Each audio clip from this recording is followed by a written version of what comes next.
ஹிருதயபூர்வம்னு ஒரு படம் நேற்று தான் ரிலீஸ் ஆச்சு. அதில் மோகன்லால் என்ன பண்ணுவாருன்னா, சீனியர் ஆர்டிஸ்ட்லாம் இருக்கிறாங்களே உங்களுக்கு தெரியுமா அப்படின்னு ஒரு பையன்கிட்ட கேட்பாரு. சொல்லுவான், இல்லை இல்லை எனக்கு வந்து ஃபாஃபா தான் தெரியும் அப்படின்வான். என்னப்பா ஃபாஃபா அப்படின்னு, எனக்கு ஃபாஃபா தான் தெரியும், ஃபாஃபானா எனக்கு ரொம்ப பிடிக்கும் அப்படின்வான். இவர் என்ன பண்ணுவார், அவங்ககிட்ட இருந்து கொஞ்சோன்னு ஒரு லட்டு ஏதோ ஒரு பிரசாதம் மாதிரி ஒன்று எடுப்பார். எடுத்துட்டு எனக்கு ஃபாஃபா தான் பிடிக்கும், சீனியர் ஆர்டிஸ்ட்லாம் எனக்கு தெரியாது நம்பர், அந்த அப்படியே அந்த லட்டு தூக்கி அவர்கிட்ட கூப்பிட்டு போயிட்டே இருப்பார். சீனியர் ஆர்டிஸ்டோட தெரில உனக்கு, நீ என்ன பாப்பா பாப்பான்னு சுற்றிட்டு இருக்கிற ஃபாஃபா ஃபகத் ஃபாசில், அது ஒரு மாதிரி ஒரு சர்க்காசமான விஷயம்.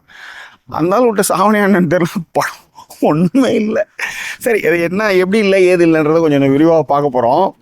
உண்மையிலே நம்ம ஃபகத் ஃபாசில் படம் வந்து ரொம்ப நல்லா இருக்கும் அப்படின்ட்டு இன்றைக்கி வேறு ஃபேமிலியெல்லாம் வேறு கூப்பிட்டு போனேன் படத்துக்கு. பெரும் செலவு செஞ்சேன், கடைசியில் பார்த்தா பப்படமாக போயிடுச்சு. ஒன்றும் இல்லை, கதைன்னு பார்த்தா ஒன்றுமே கிடையாது, கதைன்னு ஒன்றுமே இல்லை. ஃபகத் ஃபாசிலும் இந்த கல்யாணி பிரியதர்ஷன் இந்த ஃபர்ஸ்ட் ஹாஃப் வரலையும் ஓரளவுக்கு கொஞ்சம் என்கேஜ் பண்ணுறாங்க. மற்றபடி யோயோ